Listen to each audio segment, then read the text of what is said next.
Muling nagalburuto ang Bulkang Kanlaon at nagbuga ito ng itim na usok at abo. Iniyak po ng PHIVOLCS na maaaring dulot ito ng tinatawag na gas-driven explosion sa may bunganga ng nasabing bulkan.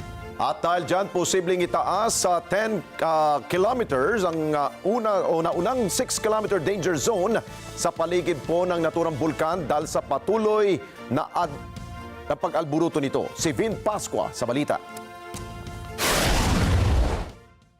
Tuloy-tuloy ang pag-aalburuto ng Bulkang Kanlaon sa Negros Island kung saan muli itong nagbuga ng maitim na usok at abo. Batay sa ulat ng Philippine Institute of Volcanology and Seismology o PHIVOLCS, nagsimulang magbuga ng maitim na usok at abo ang bulkan dakong alas 11:45 ng umaga. Umabot sa 1.2 kilometers ang taas nito. Paliwanag ni PHIVOLCS Director Teresito Bacolcol, ang pagkakaroon ng dark ash emission ay maaring dulot ng gas-driven explosion sa bunganga ng bulkan na siyang nag-aangat ng mga material na dulot ng abo. Anya, inaasahan ang pagkakaroon ng ashfall sa mga komunidad sa northwest at west side ng bulkan sa bahaging sakop ng Negros Occidental. Sa inilabas na update ng PHIVOLCS, nagkaroon ng 15 volcanic earthquakes sa paligid ng bulkan sa loob ng 24 oras kung saan nagbuga din ito ng 7,198 na tonelada ng sulfur dioxide nitong linggo.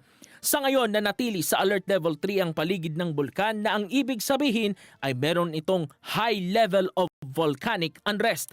Ayon sa Office of Civil Defense o OCD sa Region 6, posibleng itaas sa 10 kilometro ang unang 6-kilometer danger zone sa paligid ng bulkan dahil sa patuloy na pag-aalburuto nito.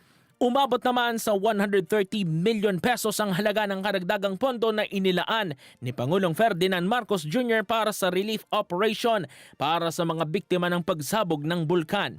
Ayon naman kay OCD Western Visayas Director Raul Fernandez, 70 million pesos sa naturang pondo ang ilalaan sa Quick Response Fund, 30 million pesos para sa Canlaon City at 30 million pesos din para sa response work ng Negros Oriental Provincial Government.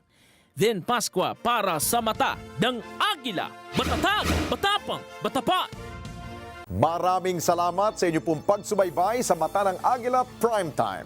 Para malaman ang matatag, matapang at matapat na mga balita, i-follow lamang at mag-subscribe sa @Net25 TV.